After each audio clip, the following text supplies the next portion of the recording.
Hi, folks. I'm Bob Schrupp, physical therapist. Brad Heineck, physical therapist. We are the most famous physical therapists on the internet. In our opinion, of course, Bob. And today we have a simple test for you to do to see if you are about to sprain your ankle. And if you are, we're going to show you how to stop it from happening. Sure. It's like we're magic. Right. You don't have to worry. You don't have to study for this test, though. No. This is and we've kind of what we took is there's a test that was a modified test, and we modified it even more. So this is kind of our invention. And this is actually from an authentic study that came up with some really good stats on, and it was interesting for us as therapists, on ankle sprains and how to predict if you're more likely to have one on one foot or the other. Ankle sprains are very common, by the way. In the early 2000s, I saw a study that showed that over $2 billion a year were spent on ankle sprains. That was in the U.S. alone. Oh, really? That's a lot of money. Wow, no wonder they make so many braces for this. Yeah, risk factors are, if one of the biggest ones to know whether or not you're going to sprain your ankles if you've done it before. Sure. Then you're a lot likely to do it again. Poor shoes, uneven surfaces, not warming up, not stretching, but we'll get into all that. If you are new to our channel, by the way, there you go. Please take a second to subscribe to us. We provide videos how to stay healthy, fit, pain-free, and we upload every day.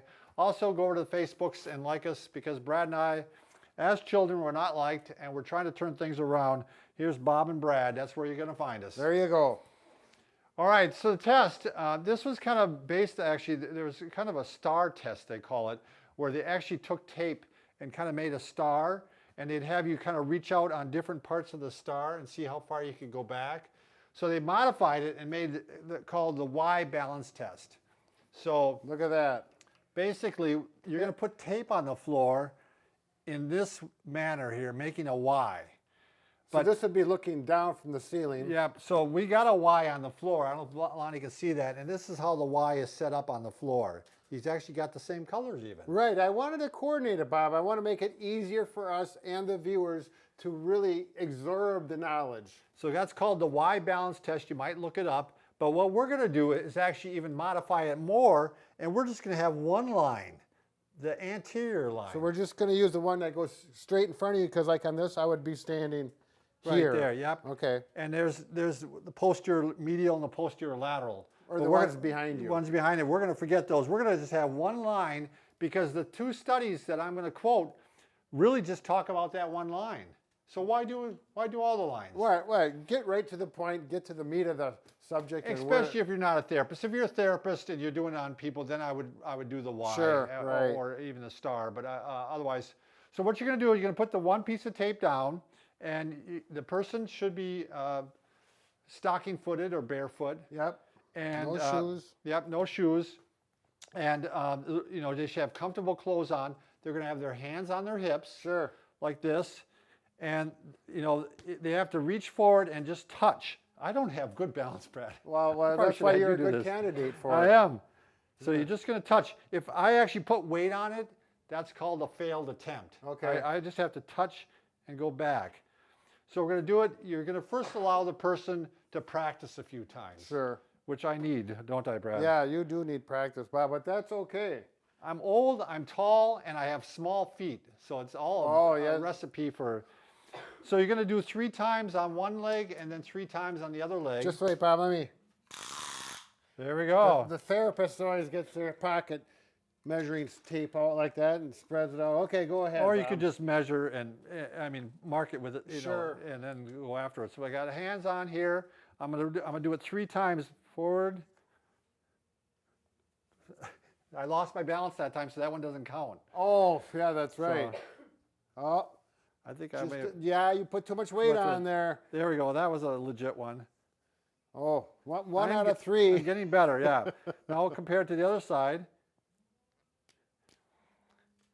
All kind of similar, aren't they, Brad? Yeah, you're in the same ballpark there. Yep. Actually, I'd say you're a little bit further on the right, but who's measuring, huh? So again, this is an old guy doing this. Some of your younger athletes, you're going to get a lot further out there, and you might even bend forward like this and do whatever adapting you can do. Oh. So then you're going to measure the 2 and take an average of the 3, and you're going to compare the right side to the left side. Now this is where these studies come in hand, Brad. So the first study, they had 184 college athletes, and what they found out is that if there was a difference of 4 centimeters between one leg and the other leg, sure, the leg that didn't go as far was 2.2 times more likely to be sprained. Can I just say more than double? Yeah, more than double. More than double. Yeah. So that's significant. So, and they found out, they tested these people, and then they followed them the next season, and they saw who sprained their ankle. Sure. And sure. again, the one that didn't go as far on the line tended to be sprained. So on the second study, very similar actually. 235 basketball players. That's a lot. Again, the 4 centimeter mark seems to be that key mark. That's the make or break. What is that in inches, Brad? That's about a 2.5. 2.5 is an inch, right? I would have to Google it. 2.54 I think is an inch. So that sounds about right. About an inch and a half difference. Mm-hmm.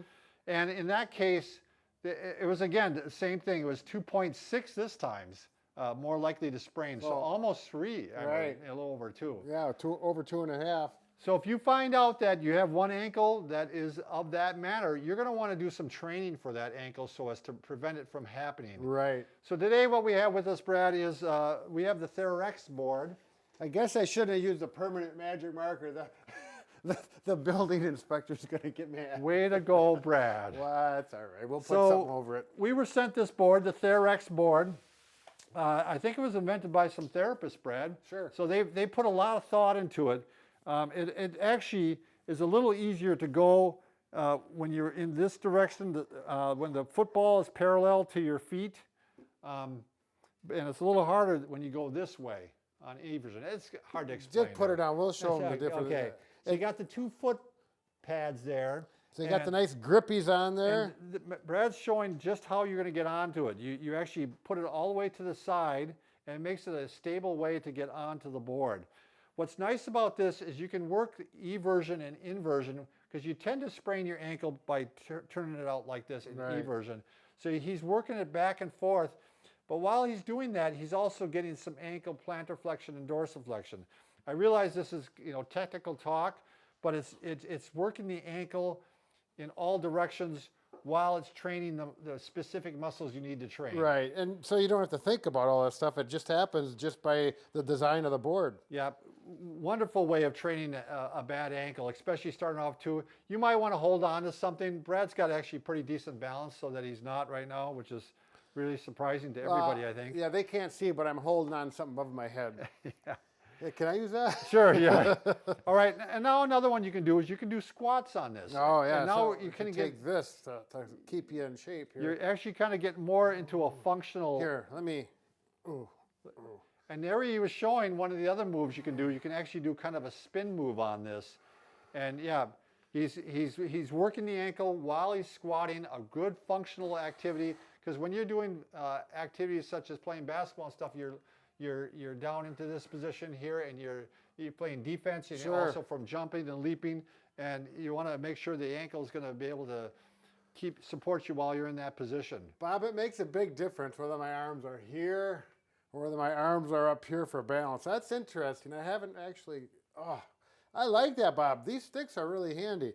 Now, should I do the? Yeah, you can spin around. They Get actually were spinning at 80.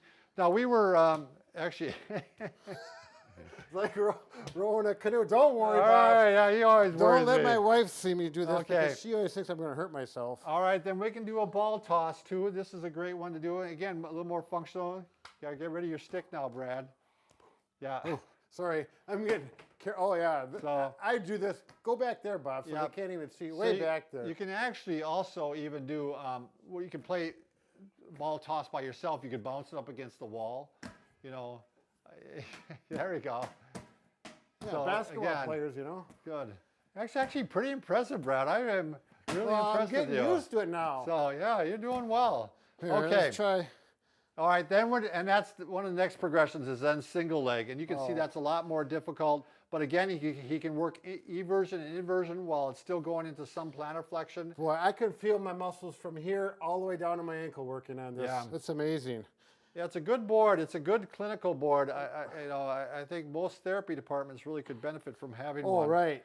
Now, there's actually another neat thing that they do. Did we show the stretch on there? No, the plantar or the dorsiflexion stretch. This is one we invented, guys, for your board. Yeah, you can always. You always want to make sure that your ankle is stretched out well before an athletic event. And what's nice about this your heel fits into the slot there. The handle there. Yeah, and it really gives a good stretch. Go this way, Brad, though. Yeah, there you go. Feel that. That's a fantastic stretch. Give me the stick, Bob. I need Sure. this is something for balance. I don't want to hold on to you people talk. So we're going to go like this. And then you can put one foot up there, and I can really get a nice, and I'm going to bend my knee a little bit to get in deeper. Well, we don't want to get into all that, Bob. Now, the other thing you can actually do, you can turn this into a hoverboard. We're not going to demonstrate this because this is an advanced move. But you just take a lacrosse ball, and you put it underneath here like this, and the ball, you can actually put your feet in here, and you can hover around like this. I saw them do it on video, but we're going to let them demonstrate that. You know, if I was using a patient, I'd go in the parallel bars first and do it. Right. And progress that way. The other thing, which we're not going to touch on today too much, but this is actually a clever design, Brad, because you can actually put your fingers in here without worrying about being pinched. Oh, I like that. So you can really use this as a, look at this, it goes like this, and you never worry about your hands getting pinched. So you could do some core strengthening. You can do fantastic core strengthening here. Right. I mean, working it this way, you know, and even doing this type of thing. Working the shoulders. Yep. This, to be honest with you, I actually like this feature of it almost better than some of the other ones. Yeah, that is, you know, you're getting a great core workout board. 2 for the price of 1. You can go clockwise, counterclockwise, and, you know, as you can tell from the sound of my voice, it's actually a good workout. Yeah, so you could tell he was grunting and moaning and groaning there. So if you find out from the test that you have a weak ankle, you want to go ahead and work it. This is the Therex board, T-E-R-R-E-X. You bet. And again, we want to thank everybody for watching. Take care.